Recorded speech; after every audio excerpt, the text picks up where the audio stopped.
નમસ્કાર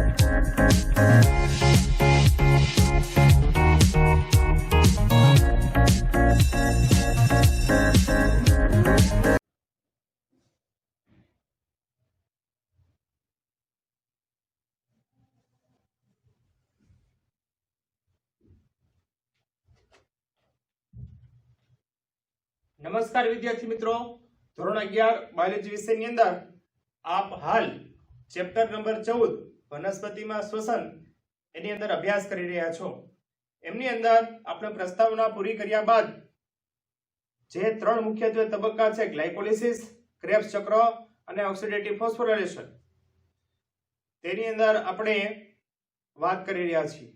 એની અંદર પ્રથમ તબક્કાની અંદર ગ્લાયકોલિસિસ એનું આપણે વિગતવાર ચર્ચા કરીએ કે ગ્લાયકોલિસિસ માં 10 જે પ્રક્રિયાઓ થાય છે, શૃંખલામાં પ્રક્રિયા થાય છે, તે કેવી રીતે થાય છે અને અંતે આપણને કઈ નિપજ મળશે. તો સુક્રોઝ ઇન્વર્ટેજ કે સુક્રેઝ નામના ઉત્સેચકની મદદથી ગ્લુકોઝ અને ફ્રુક્ટોઝમાં રૂપાંતરિત થાય છે. વિદ્યાર્થી મિત્રો, અગાઉના ધોરણમાં આપ અભ્યાસ કરી ચૂક્યા હશો કે સુક્રોઝ ઇન્વર્ટેજ કે સુક્રેઝ, સુક્રોઝ ઉપરથી સુક્રેઝ ઉત્સેચક યાદ રહે કે સુક્રોઝ એના ઉપર સુક્રેઝ ઉત્સેચક કામ કરે અને પરિણામે ગ્લુકોઝ વત્તા ફ્રુક્ટોઝ મળે છે. આ બંને મોનોસેકેરાઇડ સરળતાથી ગ્લાયકોલાઇટિક ચક્રમાં પ્રવેશ પામી શકે છે. એટલે કે ગ્લાયકોલાઇસિસ પરિપથની અંદર આપણે ગ્લુકોઝ પણ નાખી શકીએ અને ફ્રુક્ટોઝ પણ નાખી શકીએ. બંને સમાન રીતે કામ કરશે. બરાબર, ગ્લુકોઝ કે ફ્રુક્ટોઝ બંને ગ્લાયકોલાઇસિસ પરિપથની અંદર કામ કરે છે. હવે આપણે પહેલેથી એક સ્ટેપ બાય સ્ટેપ જોઈએ. ગ્લુકોઝ 6C, અહીંયા કૌંસમાં જ્યાં C લખેલો છે કાર્બનની સંખ્યા દર્શાવે છે. કૌંસમાં જ્યાં C લખેલો છે તે કાર્બનની સંખ્યા દર્શાવે છે. ગ્લુકોઝ 6C એટલે કે ગ્લુકોઝ 6 કાર્બન વાળી રચના છે. ઉત્સેચક છે હેક્ઝોકાઇનેસ. હવે ગ્લુકોઝ કે જે 6 કાર્બન વાળી રચના છે તેના પર હેક્ઝોકાઇનેસ નામનો ઉત્સેચક કામ કરે છે. આ સમયે એટીપી માંથી એડીપી બને છે. એટલે કે એટીપી નું વિફોસ્ફોરીકરણ થાય છે. એટીપી માંથી એક ફોસ્ફરસ કાઢવામાં આવે છે. બરાબર, પરિણામે એટીપી માંથી એડીપી બને. એડિનોસાઇન ટ્રાઇફોસ્ફેટ માંથી એડિનોસાઇન ડાઇફોસ્ફેટ બને છે. તો એક ફોસ્ફરસ મુક્ત થયો. આ એક ફોસ્ફરસ ક્યાં જશે? તો કે એક ફોસ્ફરસ આ ગ્લુકોઝને આપી દેવામાં આવશે. પરિણામે ગ્લુકોઝ 6 ફોસ્ફેટ બનશે. ગ્લુકોઝના છઠ્ઠા કાર્બનના સ્થાને ફોસ્ફરસ જોડાય છે. અહીં આપણે લખીએ છીએ કે અહીં એટીપી નો વપરાશ થાય છે. અણુઓની સંખ્યા એકનો એક જ છે. ગ્લુકોઝ એક અણુ હતો, હજી ગ્લુકોઝ 6 ફોસ્ફેટ પણ એક જ અણુ છે. અણુની સંખ્યામાં કોઈ વધારો થયો નથી. હવે આ ગ્લુકોઝ 6 ફોસ્ફેટ નું ફ્રુક્ટોઝ 6 ફોસ્ફેટ એવા સમઘટકમાં પરિવર્તન થાય છે. ગ્લુકોઝ અને ફ્રુક્ટોઝ બંને 6 કાર્બન વાળી રચના છે. ગ્લુકોઝમાંથી ફ્રુક્ટોઝમાં રૂપાંતરણ થઈ શકે છે. એટલે આ તબક્કે ગ્લુકોઝ 6 ફોસ્ફેટ નું ફ્રુક્ટોઝ 6 ફોસ્ફેટમાં રૂપાંતરણ થાય છે. ફ્રુક્ટોઝ 6 ફોસ્ફેટ એ ગ્લુકોઝ 6 ફોસ્ફેટ નો સમઘટક એટલે કે આઇસોમર છે. હવે ફ્રુક્ટોઝ 6 ફોસ્ફેટ કે જે 6 કાર્બન વાળી રચના છે તેમાંથી ફ્રુક્ટોઝ 1,6 બાયફોસ્ફેટ બને છે. વિદ્યાર્થી મિત્રો, અહીંયા શબ્દ છે 1,6 બાયફોસ્ફેટ. 6 નંબરના કાર્બન ઉપર તો ફોસ્ફેટ હતો જ, પરંતુ પ્રથમ નંબરના કાર્બન ઉપર ફોસ્ફેટ હવે ઉમેરાય છે. પરિણામે શબ્દ બની ગયો 1,6 બાયફોસ્ફેટ. તો અહીંયા ફ્રુક્ટોઝ 6 ફોસ્ફેટમાંથી ફ્રુક્ટોઝ 1,6 બાયફોસ્ફેટ બને તે દરમિયાન એક એટીપી માંથી એડીપી બને છે અને એક ફોસ્ફરસ જે છૂટો પડ્યો તે પહેલા નંબરના કાર્બન સાથે જોડાય. એટલે કે એટીપી માંથી એડીપી, એટીપી નો વપરાશ થાય છે અને ફ્રુક્ટોઝ 1,6 બાયફોસ્ફેટ બને છે. અહીં પણ હજી અણુની સંખ્યા એક જ છે. બરાબર, ગ્લુકોઝમાંથી ફ્રુક્ટોઝ 6 ફોસ્ફેટ, ગ્લુકોઝમાંથી ગ્લુકોઝ 6 ફોસ્ફેટ અને ગ્લુકોઝ 6 ફોસ્ફેટમાંથી ફ્રુક્ટોઝ 6 ફોસ્ફેટ અને ફ્રુક્ટોઝ 6 ફોસ્ફેટમાંથી ફ્રુક્ટોઝ 1,6 બાયફોસ્ફેટ. હજી બધા અણુની સંખ્યા એક જ છે. અણુની સંખ્યા હજી વધી નથી.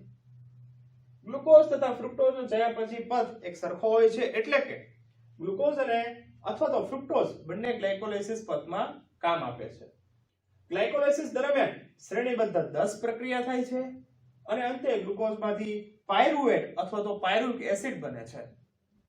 અહીંયા સ્ટેપ આપણે ગણીએ તો ક્રમશઃ 10 સ્ટેપ 10 સ્ટેપની પ્રોસિજર છે. અંતે આપણને બે અણુ પાયરુવિક એસિડના મળે છે. ફ્રુક્ટોઝ 1,6 બાયફોસ્ફેટ, હવે એક અણુ છે એનું વિભાજન થાય છે.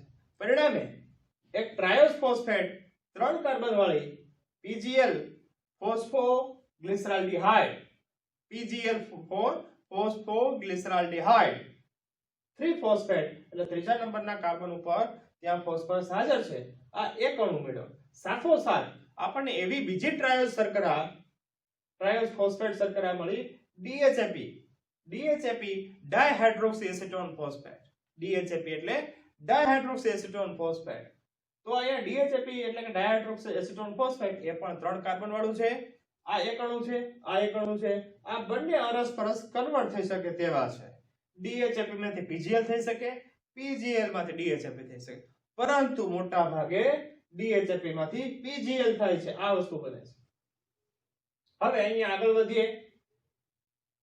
અહીં આપણે એવું સમજવાનું છે કે DHAP PGL માં રૂપાંતરિત થઈ ગયું છે. હવે તે આગળના પરિપથમાં જશે. આ સમયે PGL માંથી BPG એટલે બાયફોસ્ફોગ્લિસરિક એસિડ બને છે. એ સમયે NADP+ માંથી NADPH+H+ માં રૂપાંતરણ થાય છે. NADP+ માંથી NADPH+H+ માં રૂપાંતર થાય છે. અહીં DHAP નું PGL માં રૂપાંતર થઈ ગયું હોય અને તેનું પછી ટ્રાયોસ ફોસ્ફેટ એવી BPGA બાયફોસ્ફોગ્લિસરિક એસિડ માં રૂપાંતર થાય છે. એ પણ 3 કાર્બન વાળી રચના છે, પરંતુ અણુની સંખ્યા 2 થઈ જાય છે. શા માટે 2 થતા? તો કે DHAP PGL માં રૂપાંતરિત થઈ ગયો હતો એટલે અહીંયા PGL આમ સમજો કે PGL 2 અણુ હતા કે જે હવે અહીંયા BPGA માં ફેરવાય છે. પરિણામે BPGA ની સંખ્યા એ 2 અણુ હોય. બાયફોસ્ફોગ્લિસરિક એસિડ ની સંખ્યા 2 મળે છે. હવે ADP માંથી ATP બનશે એટલે કે હવે ATP નિર્માણ થશે. એડિનોસાઇન ડાયફોસ્ફેટ માંથી એડિનોસાઇન ટ્રાઇફોસ્ફેટ બને છે. ATP નું નિર્માણ એ અહીં થાય છે. ATP નું નિર્માણ 2 વખત થાય. શું કામ 2 વખત થાય? તો કે આ 2 અણુ હતા. 2 અણુમાંથી 2 અણુ ટ્રાયોસ ફોસ્ફેટ નામ છે 3 ફોસ્ફોગ્લિસરિક એસિડ એટલે 3 PGA આપણને મળે. આ PGA અહીંયા 2 અણુ પ્રાપ્ત થયા. BPGA માંથી PGA બન્યા. 2 અણુમાંથી 2 અણુ બન્યા એટલે દર વખતે એક એક ATP બને. એટલે અહીંયા યાદ રાખવા માટે કે 2 ATP નું નિર્માણ થશે. 2 ATP બનશે. હવે ફોસ્ફોગ્લિસરિક એસિડ માંથી ફોસ્ફોગ્લિસરેટ બને છે. એ પણ 2 અણુ છે. ફોસ્ફોગ્લિસરેટ માંથી ફોસ્ફોઇનોલ પાયરુવિક એસિડ બને છે, પાયરુવેટ બને છે. અહીં ફોસ્ફોગ્લિસરેટ માંથી ફોસ્ફોઇનોલ પાયરુવેટ બનતી વખતે એક અણુ પાણીનો છૂટો પડે છે. હવે અહીંયા બધા અણુઓની સંખ્યા 2 છે. ફોસ્ફોઇનોલ પાયરુવેટ માંથી અહીંયા ATP માંથી ADP માંથી ATP બને છે. 2 અણુ છે માટે 2 ATP બનશે અને ફોસ્ફોઇનોલ